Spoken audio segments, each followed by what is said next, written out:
Okay, so Roe v. Wade, guess what? That's on the chopping block right now because we are not just in dystopian times. We are entering a hellscape. This is while we are in power. Let's not forget. This is why we can't just pay attention to presidential elections. This is why we have to fight in between at all times, organize locally because the courts, whether it's the Supreme Court to the local courts to the legislatures, this is all on the chopping block. There's a reason why they're going after women, as I've laid out at the top of the show. All right. Very excited because there are some alternative strategies. Amelia Bonow is the founding director of Shout Your Abortion. Shout Your Abortion is a movement working to normalize abortion through art, media, and community events all over the country. Really exciting stuff. In 2015, Bonow's abortion disclosure inspired a viral outpouring of abortion stories on social media, receiving front page coverage from the New York Times, LA Times, New Yorker, ABC Nightline, BBC, all of the places. Very exciting. Amelia, I thought wait, do I have my abortion pills here? Oh no, I didn't stage this right. Damn it. I usually have them next to my desk because, when I get fired up, I just go, abortion pills. I do too, but mine are also out of reach, unfortunately. All right. During the commercial break, I will bring them back and we'll just put them into the. Okay. All right. So, Amelia, Shout Your Abortion. Let's just talk about the work that you're doing. Obviously, today is a very big day because, I woke up this morning. I'm like, what a day to have you on because everyone's talking about abortion pills. What is the premise of Shout Your Abortion and how did you come up with this idea? So SYA started.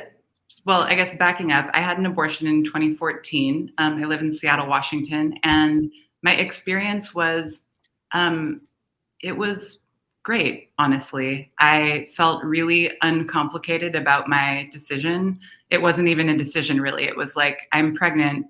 Okay, I'm having an abortion, and that's just not going to be that big of a deal. I knew that I didn't face any institutional, financial, logistical barriers. I was going to be able to go down the street to the Planned Parenthood I'd been going to for years. They'd take good care of me.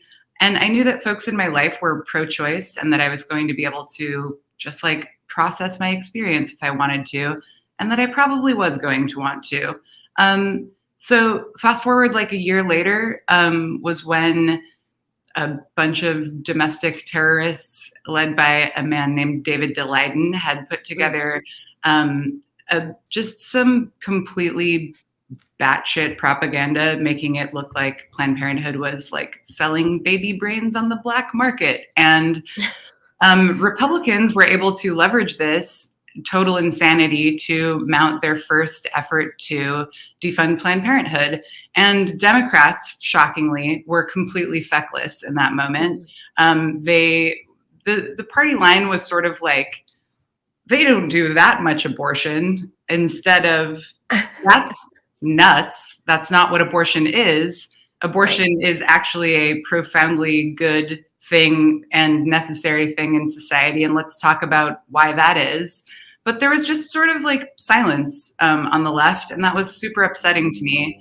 And then just one day off the cuff, I guess before the off the cuff moment happened, I had sort of been talking to folks in my life and women in my life. I was tending bar, I was in graduate school, and I was freaking out about this political moment. And I was kind of realizing I wasn't necessarily invoking my own experience in those conversations, just because that's not what you do when you're making a vodka soda for a stranger or whatever.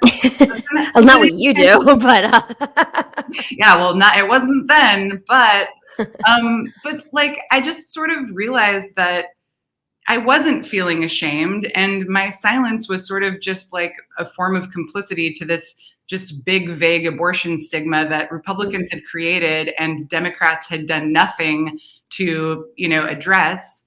And I realized that my silence was just indicative of a lot on the left. So I started referencing my own abortion more readily, and shocker, people all around me, people that I didn't know, started being yeah, I had an abortion too. And then we'd be wow, that's wild that we've never talked about that. We've known each other for 5 years. We've been phone banking at Planned Parenthood. And so one day, the day that the House of Representatives voted to defund Planned Parenthood for the first time, I just wrote a status update on Facebook, quaintly, that was hey, I had an abortion a year ago at Planned Parenthood, and I'm not sorry. I'm not ashamed. I just feel a profound level of gratitude for the people that took care of me that day. And I'm saying this out loud because the anti-choice movement is relying on silence from pro-choice women that have had abortions, and I'm done with that. And it just sort of immediately went viral, largely in part to my dear friend Lindy West tweeting it out and adding the hashtag shout your abortion. And over the course of a couple of days, it just was all over everything, and hundreds of thousands of people use this hashtag to share their own abortion experiences, often for the first time. And after that, I left school. I started organizing. There was just a ton of momentum, not just online, but people all over the country were like, you know, having events and making clothes and doing graffiti and lots of just like really grassroots, really like punk DIY kind of riot girl button making parties and, you know, abortion speakouts on college campuses. And I lived off credit cards for a little while. I looked around for grant money for a few months, and 6 years later, we're in our 6th year as a nonprofit with 4 whole employees, and we're looking to scale up, as a matter of fact, because wow, Yeah, things aren't great. not great. It's a hellscape. Yeah.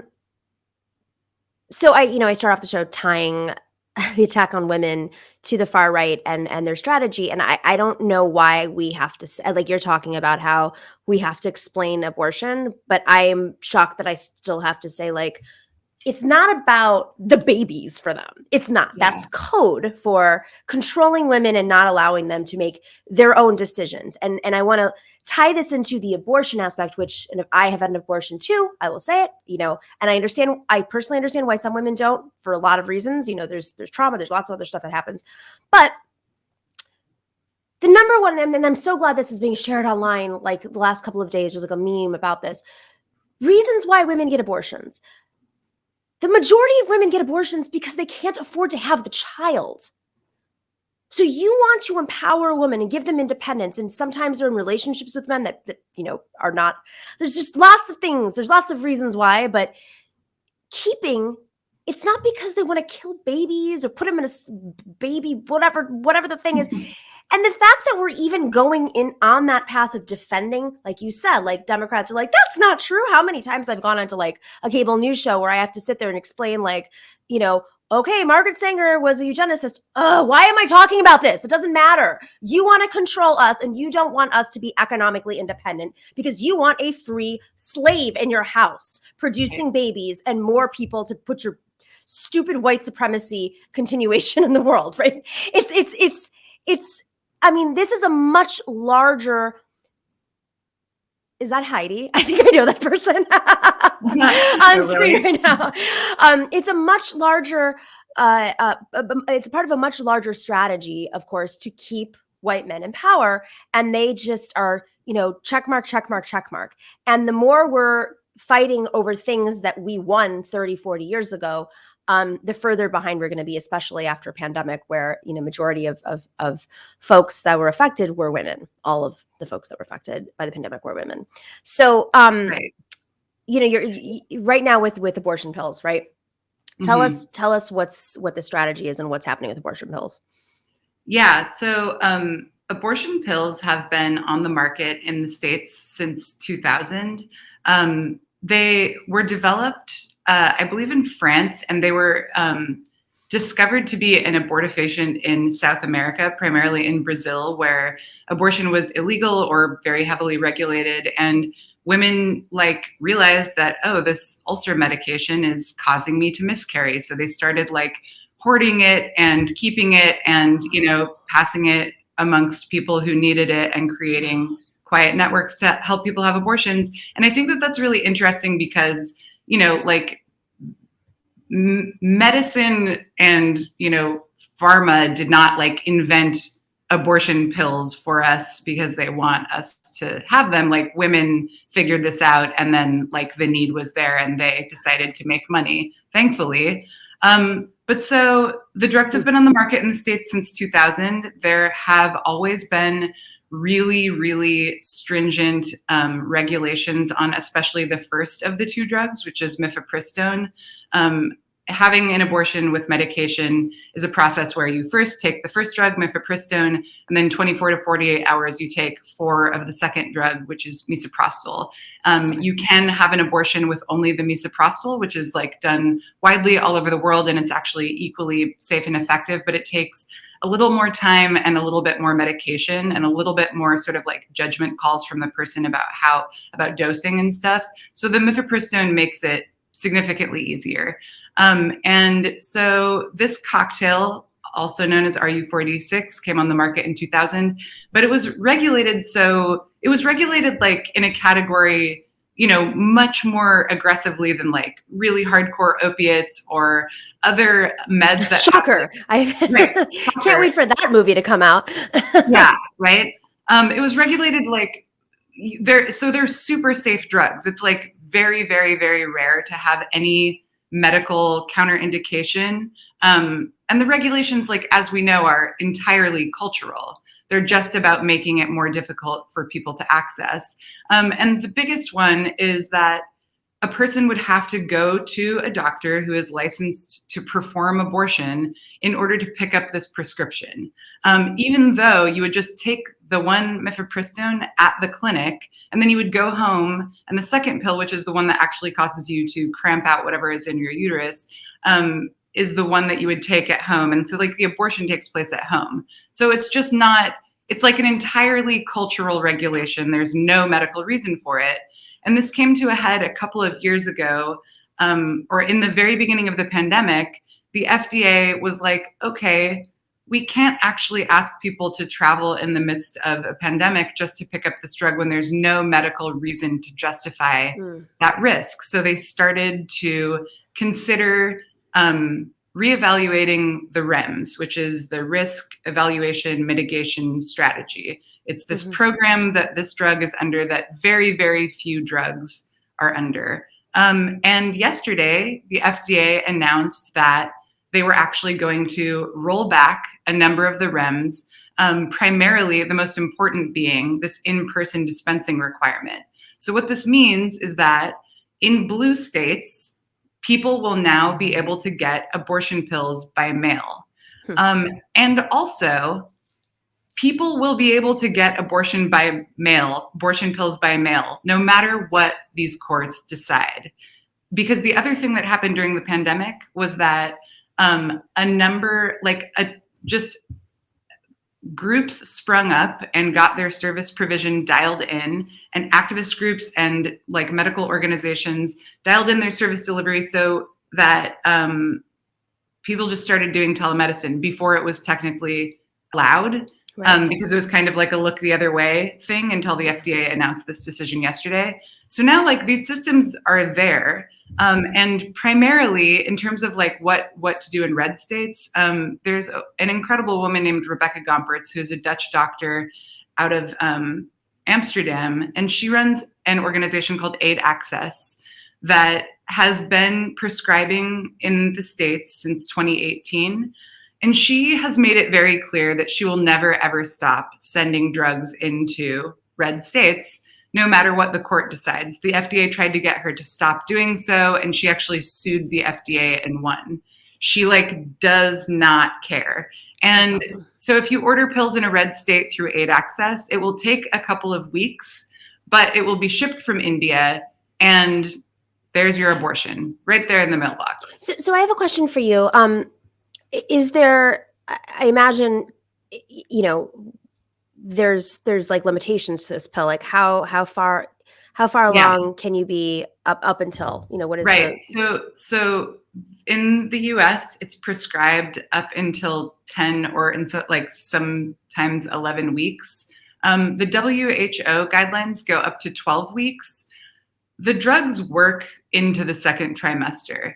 It becomes gnarly. But it's a thing that is still safe.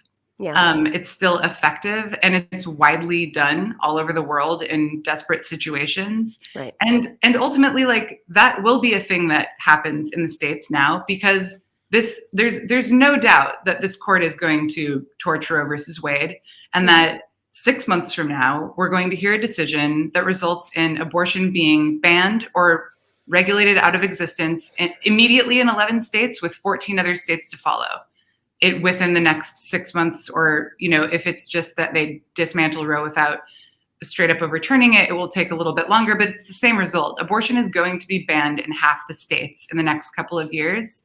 And it's time to switch gears. And pills are the way that we do that. It's like, and the majority of abortions, I mean, let's just talk a little bit about this too, because, I think it's important for folks to know, especially if you've never had an abortion or are unfamiliar. And a lot of guys watch political YouTube, so it'd be great to give them the ammunition to fight back. Obviously, if you're having an abortion, late-term abortion, it's very rare. Oftentimes, it's because of medical situations. But am I right in saying that the majority of people who have abortions, they have it early?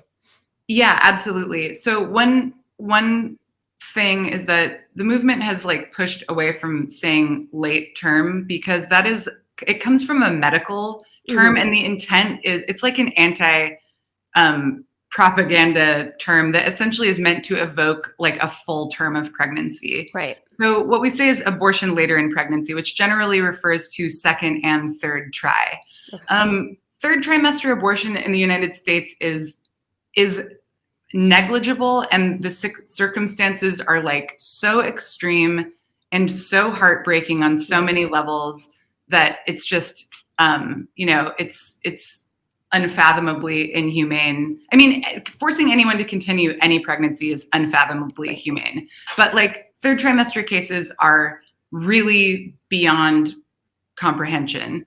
Second trimester cases, one thing that I think the left has not done a good job of owning is that second trimester cases actually are not primarily medically necessary. They're primarily necessary because people have been pushed out of being able to access abortion earlier than that by, trap laws that have closed clinics all over this country. I mean, we currently live in a country where there are 6 or 7 states with only one clinic, 90% of counties with none.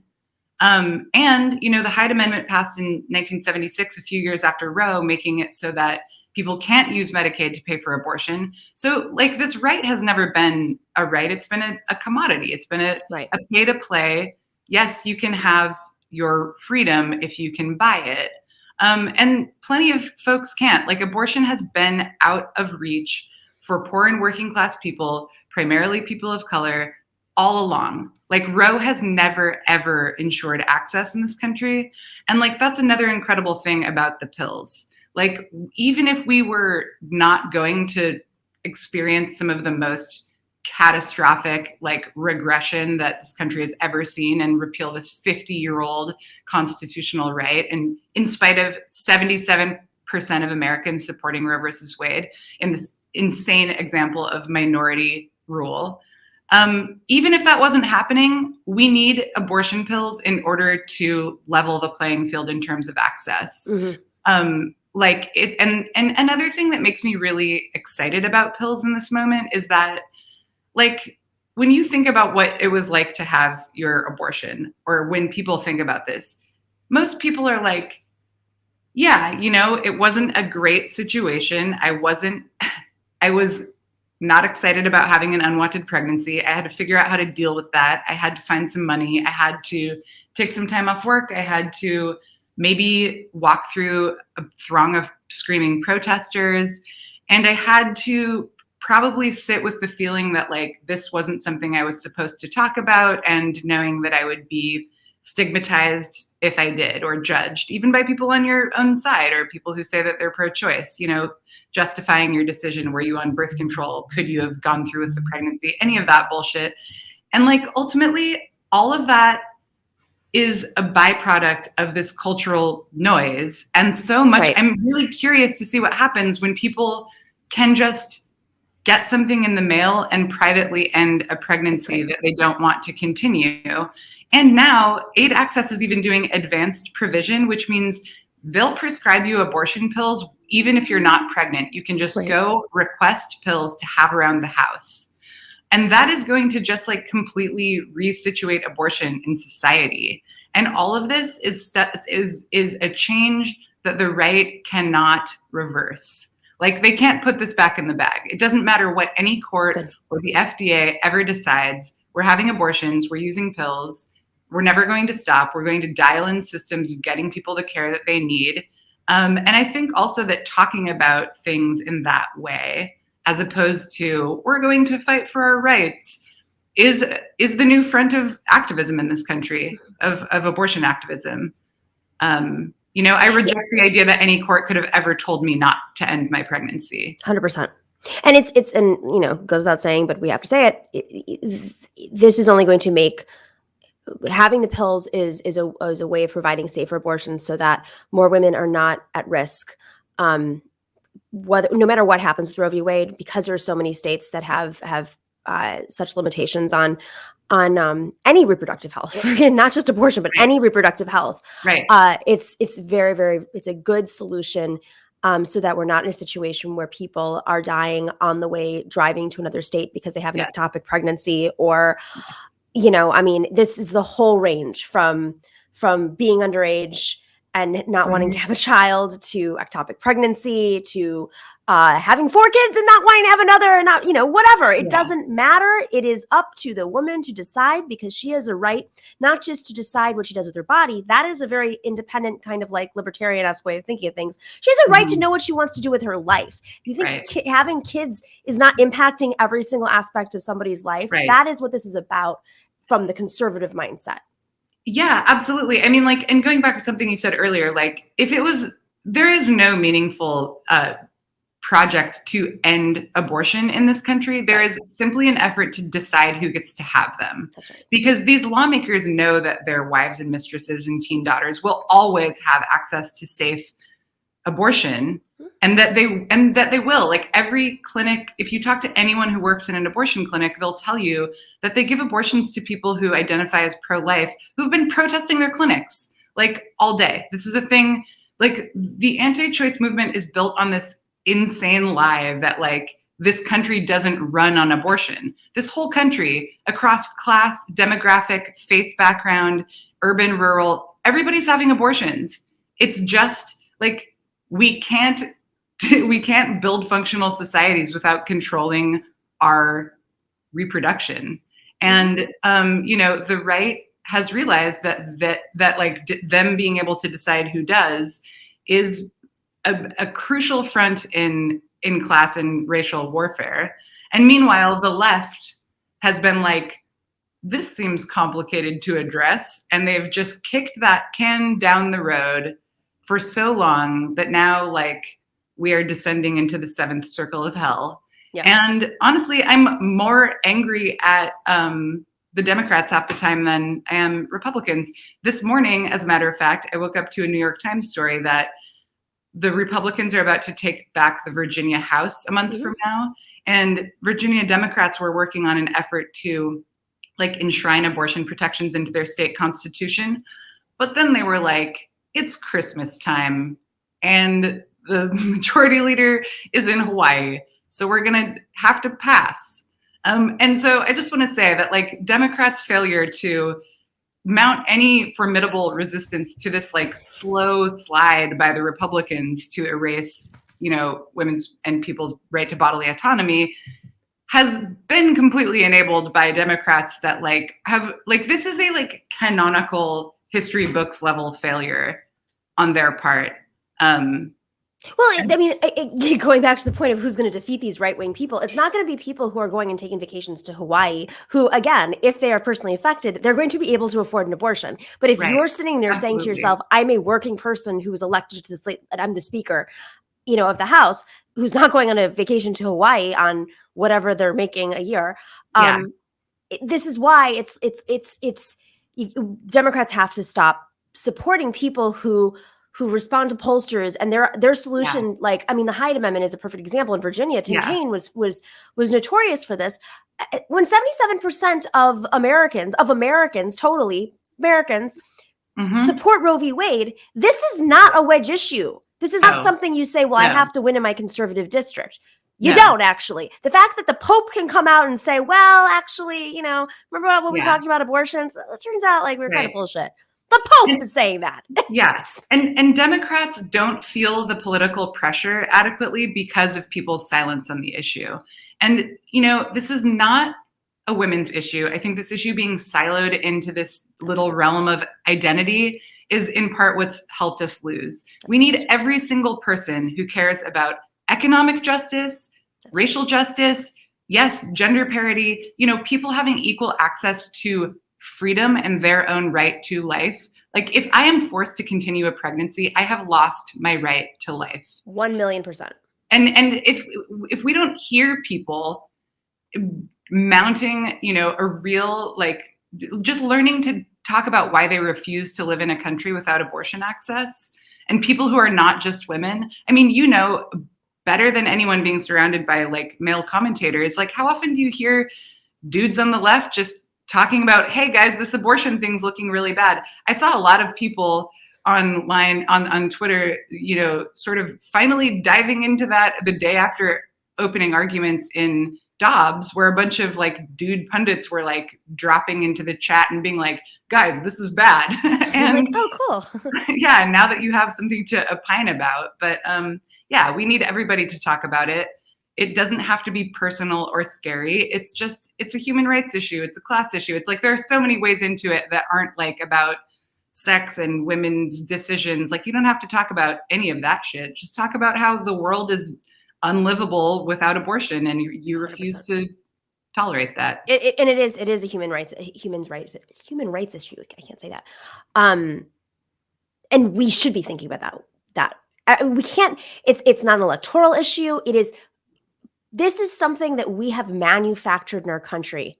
Absolutely. Completely manufactured. So it's not point. Yes. And that's the thing about the pills. Pills are going to take this out of this manufactured political context to some degree, and also allow women to just begin sort of defining their own experiences around this for the first time. Right. And I do think that it's part of this broad culture change on this issue that is impossible to reverse, and is really, really hopeful to me. We are going to win long game, because everybody's having abortions, and people actually aren't that against it, Most people I also think, if I can just throw this out there while we're talking about pills, I'm on a crusade for a lot of reasons to impose the same types of restrictions, but different actually, because it's not that bad on men. Viagra, we should end Viagra, because you're not going to have an effing Jeffrey Epstein or Harvey Weinstein running around, because, oh my God, spoiler alert. Gross. Yeah.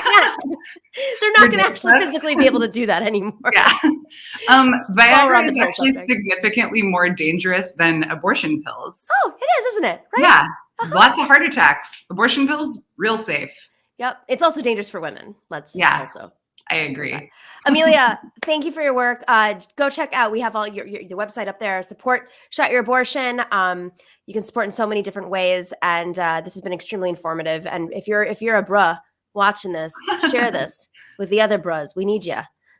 Thanks, bros. Thanks, Nomiki. Thanks, Have a Amelia. wonderful day. You too.